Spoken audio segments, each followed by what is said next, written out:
భారతదేశం ఒక గొప్ప దేశం అని అందరికీ తెలుసు. మనం భారతీయులమని గర్వించాలి. ఎందుకంటే మన ఆయుర్వేద సంపద కానీ, తర్వాత మన ఆధ్యాత్మిక శక్తి కానీ ప్రపంచాన్ని నివ్వెరపడేలా చేస్తుంది. భారతీయ స్త్రీ ప్రపంచమంతా గౌరవించేటువంటి స్త్రీ. మన వైవాహిక వ్యవస్థ మొత్తం ప్రపంచం మొత్తం కూడా కొనియాడేలా గొప్పగా ఉన్నటువంటి వైవాహిక వ్యవస్థ, కుటుంబ వ్యవస్థ, ఇవన్నీ కూడా మన దగ్గర ఉన్నాయి. పాశ్చాత్య సంస్కృతి మనని ఎంత పాడు చేసినా కూడా ఇప్పటికీ కూడా ఇంకా భారతీయులంతా గొప్పవాళ్ళే. సో మన దగ్గర ఉన్నటువంటి గొప్ప శక్తుల్ని, సంపదల్ని చూసి ఓర్వలేని శత్రురాజులు, పరాయి దేశస్తులు ఎంతో సంపదలను అగ్నికి ఆహుతి చేసేయడం జరిగింది. సో మన పండుగలు ఏర్పడడం వెనకాల కూడా ప్రతిదానికి ఒక ఆధ్యాత్మిక రీజన్ ఉంది, ఆధ్యాత్మిక కారణాలు ఉన్నాయి. అట్లాగే మన ప్రతి పండుగకి ఒక అర్థం, పరమార్థం ఉంది.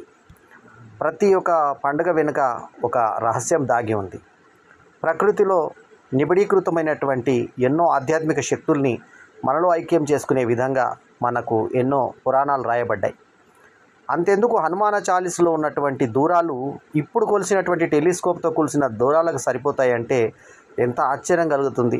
ఇప్పటికీ మీరు అందులో ఎన్ని అక్షోహిణులు, ఎంత దూరం మన సౌర వ్యవస్థకి మనకు ఉన్న దూరం మొత్తం కూడా హనుమాన్ చాలీసులో ఉంది అంటే ఆశ్చర్యం కలుగుతుంది.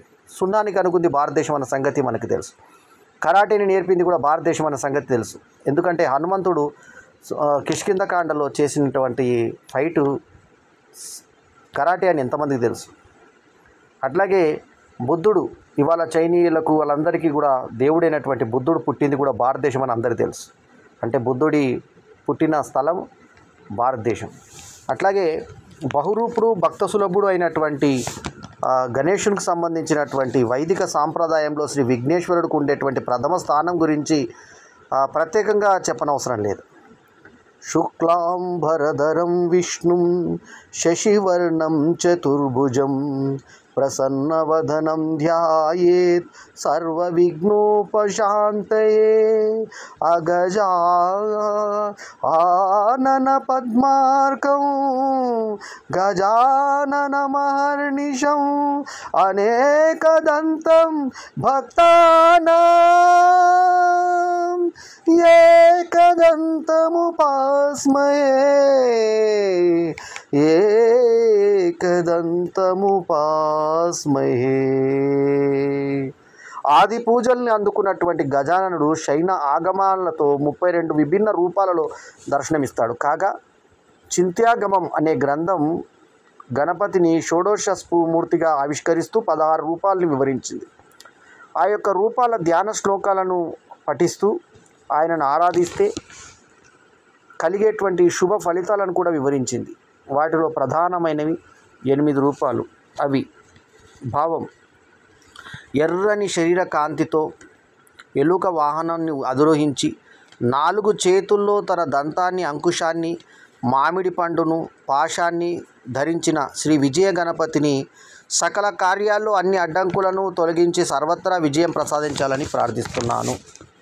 అట్లాగే భావం: ఎర్రని అంటే శ్రీ విజయ గణపతి యొక్క మొదటి పద్యం ముందు చేపట్టిన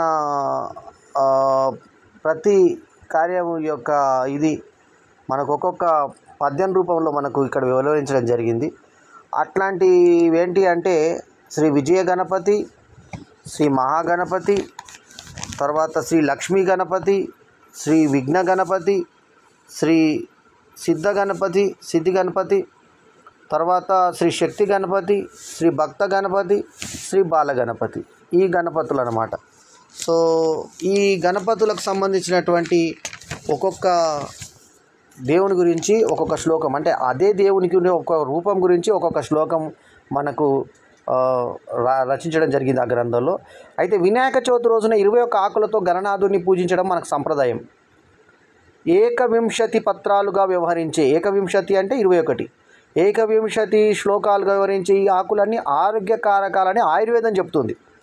చూడండి, ఆ పెట్టేటువంటి ఆకులను కూడా మన చుట్టూ ఈ ఆకులు ఉండాలి, వీటి వల్ల మీకు ఈ ఆరోగ్యం ఉంటుంది అని చెప్పి పెద్దలు ఎంతో తెలివిగా మనకి పూజా విధానంలో వినాయకునికి సంబంధించినటువంటి ఆ ఆకులు వచ్చే సమయంలోనే వినాయక చవితి ఉండడం కూడా ఒక విచిత్రం అని చెప్పుకోవాలి.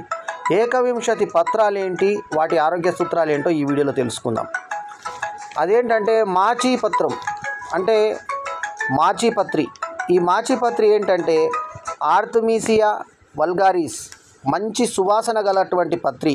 తలనొప్పులు, కంటి దోషాలు తగ్గుతాయి దీనివల్ల. బిల్వపత్రం అంటే మారేడు పత్రం. ఈ వృక్షము బహు ప్రయోజనకారి. ఆకుపసరు తర్వాత పలు చర్మాల దోషాలను నివారిస్తుంది. దీని ఆకుపసరు ఏం చేస్తుందంటే పలు చర్మ దోషాలను నివారిస్తుంది. ఇక తర్వాత దత్తూర పత్రం, దీన్నే ఉమ్మెత్త అంటాం మనం. ఆస్తమా, ఇతర దగ్గులకు, కీళ్ళ వాతాలకు మంచి మందు. తర్వాత ఈ ఆకురసము తేలు, జెర్రీ, ఎలుక కాట్లకు విషహారిణిగా పనిచేస్తుంది మనకి. తర్వాత ఆశా మార్గపత్రం, దీన్నే ఉత్తరేణి పత్రం అని కూడా అంటారు. గాయాలను మాన్పడంలో, ఇతర చర్మ సమస్యలను అద్భుతంగా పనిచేస్తుంది ఇది ఉత్తరేణి. అట్లాగే చూతపత్రం, దీన్నే మామిడి ఆకు అంటాం మనం. మామిడి భూమండలంలో అతి పురాతనమైన పండ్ల మొక్కల్లో ప్రధానమైనది. పాదాల బాధ నుంచి ఉపశమనం కలిగిస్తుంది ఇది. విష్ణుక్రాంత పత్రం, విష్ణుకాంత అంటారు దీన్ని. దీర్ఘకాలిక దగ్గును, కఫ వాతాలను, జ్వరాలను నివారిస్తుంది. దేవదారు పత్రం, దేవదారు అంటారు దీన్ని. దేవదారు తైలము చర్మ వ్యాధులు, గొంతు సమస్యలు, పేగుల్లో పుండ్ల నివారణకు, కండరాలలో బలోపేతమైనటువంటి దానికి ఉపయుక్తంగా ఉంటుంది. సింధూవార పత్రం, దీన్నే వావిలాకారం అంటాం మనము. ఇది వాతానికి, శరీరము, తలమాడు నొప్పులకు, తల మాడుతుంది ఒక్కోసారి, తలమాడు నొప్పి అంటారు. అంటే తలమాడు అంటే ఇది మాడు, తలమాడు నొప్పులను తగ్గిస్తుంది. పంటి చిగుళ్ళు, కీళ్ళ బాధలను కూడా నివారిస్తుంది. గండకీ పత్రం, దీన్నే దేవకాంచనం అంటారు. కడుపులో నులి పురుగులను హరిస్తుంది. అశ్వత్థ పత్రం, రావి ఆకు, శరీరంలో విషాల విరుగుడుకు, క్రిమి దోషాలను నివారించేందుకు వినియోగిస్తారు. ఇక బృహతి పత్రం అంటే వాకుడు ఆకు అంటారు దీన్ని. దగ్గు, ఉబ్బసం, గొంతు, ఊపిరితిత్తుల సమస్యలను అరికట్టేందుకు ఉపయోగపడుతుంది. దుర్వాయుగ్మం, గరికాకు అంటారు దీన్ని. రక్త పైత్యానికి, మూత్ర సంబంధిత సమస్యలకు నివారకంగా పనిచేస్తుంది. బదరీ పత్రం, దీన్నే రేగు పత్రం అంటారు. రేగు అదేంటంటే అజీర్తి, రక్త దోషాలను నివారిస్తుంది, వీర్య వృద్ధికి తోడ్పడుతుంది. తులసి పత్రం, తులసి దగ్గు, జలుబు, జ్వరం, చర్మ వ్యాధులను నివారిస్తుంది, క్రిములను నశింపజేస్తుంది, మొక్కలను చీడపీడల నుంచి కాపాడుతుంది. కరవీర పత్రం అంటే గన్నేరు, తలలో చుండ్రును తగ్గిస్తుంది. ఈ మొక్క విషతుల్యం కాబట్టి తగిన జాగ్రత్తలు తీసుకొని వాడాలి. దాడిమి పత్రం అంటే దానిమ్మ ఏంటంటే శరీరంలో త్రిదోషాలైన వాత, పిత్త, కఫాలను హరింపజేస్తుంది. తర్వాత మరువక పత్రంనే మరువం అంటారు. నరాల ఉత్ప్రేరణకు, చెవిపోటు నొప్పులకు ఔషధంగా ఉపయోగపడుతుంది. జాజీ పత్రం, దీన్ని జాజాక్ అంటారు. ఈ ఆకులు శరీరానికి వేడిని, శక్తిని అందించి వాపుల్ని, నొప్పిని తగ్గిస్తాయి, రక్తశుద్ధిని చేస్తాయి. షమీపత్రం, జమ్మి ఆకు, ఈ ఆకు రసము మాడుకు చల్లదనాన్ని ఇచ్చి జుట్టు నిగనిగలాడేందుకు ఉపకరిస్తుంది. ఈ చెట్టు పైనుంచి వీచే గాలి ఆహ్లాదాన్ని కలిగిస్తుంది. అర్జున పత్రం, దీన్నే తెల్లమద్ది అంటారు. దీని బెరడు కాషాయం గుండె ఆరోగ్యంగా పదిలంగా ఉండడానికి దోహదం చేస్తుంది. అట్లాగే ఆర్యపత్రం అంటే తెల్లజీరేడు, ఇది 21వ పత్రము. తెల్లజీరేడును సూర్యునికి ప్రతీకగా భావిస్తారు. దీనిలోని ఔషధ గుణాలు శరీరాన్ని కాంతివంతం చేస్తాయి. చూసారా, ఈ 21 ఏకవింశతి పత్రాలు ఆరోగ్యానికి ఉపయోగపడేవే మనకు వినాయక చవితి రోజు పెట్టారు. అంటే మన పండుగలు మనల్ని చక్కగా ఉంచడానికి, మన ఆరోగ్యం కాపాడడానికి ఉద్దేశించబడినవి అని శాస్త్రయుక్తంగా చెప్పుకోగలిగాము.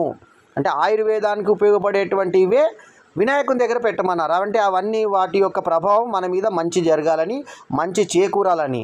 అట్లాగే ఆ పూజలకు ఉపవాసం లాంటివి కూడా శరీరానికి ఒకరోజు మొత్తము ఆకలితో ఉంటే పండ్లు తింటే బాగుంటుంది. మహాశివరాత్రి రోజు కూడా మనకి తెల్లారి ఒకరోజు నిద్రపోకుండా ఉంటే అని జాగరణ అనేది, ఉపవాసం అనేది, ఈ మధ్య పూజల కోసం ఉపవాస దీక్షలు, ఇవన్నీ కూడా శరీరానికి అప్పుడప్పుడు పేగుల్ని మాడిస్తే మంచి జరుగుతుంది, లోపల ఉన్న పురుగులు చనిపోతాయి అనే ఉద్దేశంతో బ్యాడ్ బ్యాక్టీరియాను తొలగించే విధంగా ఇవన్నీ కూడా మనం రూపొందించడం జరిగింది. మన పండుగలకు జై చెప్తూ మరోసారి అందరికీ వినాయక చవితి శుభాకాంక్షలు తెలియజేసుకుంటూ మీ ఆల్రౌండర్ స్టార్ బల్లెం వేణుమాధవ్. ఈ వీడియో కనుక మీకు నచ్చితే లైక్ చేయండి, కమెంట్ చేయండి, షేర్ చేయండి. మా ఛానల్కు తప్పకుండా సబ్స్క్రైబ్ చేయండి. ఎల్లప్పుడూ మీ ఆదరాభిమానాలు ఆశించే మీ ఆల్రౌండర్ స్టార్ బల్లెం వేణుమాధవ్. నమస్తే, జై హింద్.